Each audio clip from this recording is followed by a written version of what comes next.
Hi, hello po sa inyong lahat. Isang mapagpalang araw ho. Meron ho tayong breaking news. So yan ho ang ating ibabahagi ngayong araw na ito.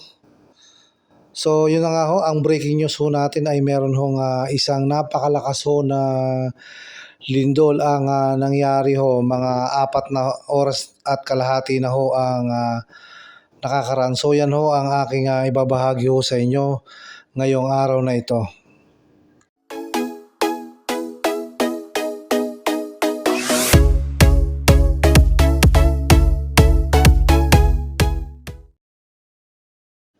Katulad ho ng aking nasabi ay meron hong napakalakas na lindol ang nangyari ho sa ibang bansa at ito ho ay aking ibabahagi ho sa inyo dito ho sa aking video na ito.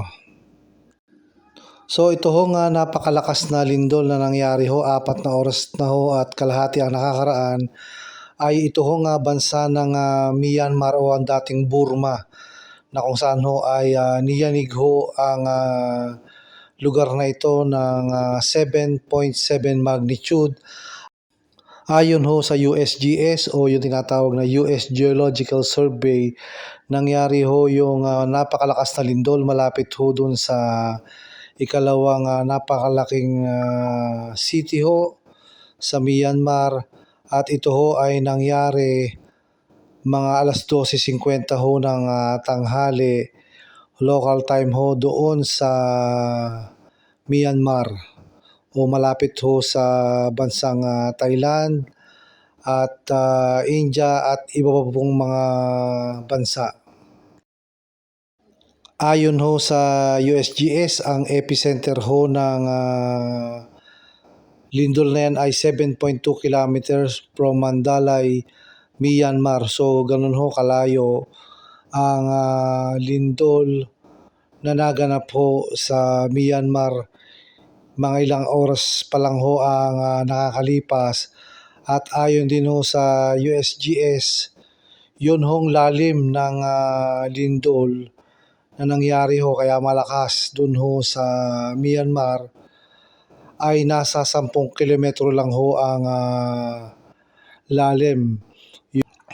At ayon ho sa balita, yun hong mga karatig na bansa ho na nakapalibot ho sa Myanmar ay lubha din hong naapektuhan sa lakas ho ng lindol. Sa katunayan ho ay merong ongoing construction ho ng 30-story skyscraper dun ho sa bayan ng Bangkok sa Thailand ho, ay nagkulapso. Kitang-kita sa video na ito ho ay ginagawa pa lang ho at talaga naman ho napakataas, at nagtakbuhan ho ang mga tao na nandun ho nung nangyari ho yung napakalakas na lindol. At ayon ho sa report, 3 ho ang namatay. Meron hong mga 43 workers ang naipit at meron din hong pulis at medic. So hindi pa ho natin alam kung gaano kadami pa ho ang naapektuhan ho ng lindol na yan ho, na naganap naman ho sa Bangkok, Thailand. So napakalayo ho ng inabot ho sa lakas ho ng lindol na nangyari ho dyan sa Myanmar.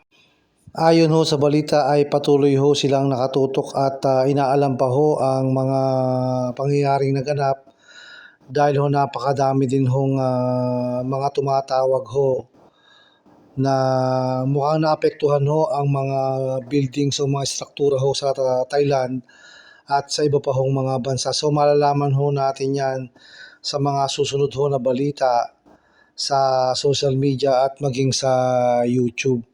So napakahirap po ng ganyang sitwasyon na bigla-bigla hong nagkakaroon ng malakas na lindol, kaya dapat ho talaga ay mag-ingat tayo, lalong-lalo na ho sa ating bansang Pilipinas. At sa atin hong bansang Pilipinas ay napakadami din hong napakataas na mga gusali ho, lalong-lalo na ho sa lugar ng Makati City, sa BGC ho, sa Ortigas at sa iba't ibang panig pa ho ng Metro Manila ay napakadami hong matataas na gusali na talaga naman hong minsan ay makikita natin, lalong-lalo na ho yung condominium ay napakapayat ho, ay parang nakakatakot. Pagka biglang lumindol ay baka hindi ho natin alam ang puwedeng mangyari.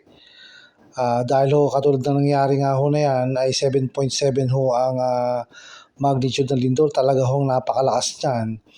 Kaya dapat ho 'yan ang paghandaan natin. 'Yan hong sinasabi nilang the big one na hinog na yung yun hong pinaka-fault line. So yun ho, kaya dapat ho ay mag-ingat tayo 24 oras dahil napakadelikado ng lindol. Hindi mo alam kung kailan ito tatama. So yun ho ang breaking news na nangyari ho kanina, mga ilang oras lang ho nakakalipas na isang napakalakas ho na lindol ang nangyari sa Myanmar at tila yung mga karatig bansa ay naapektuhan. So hanggang dito na lang po muna ang ating vlog. Abangan po natin ang mga susunod na balita ho dito ho sa pangyayaring ito.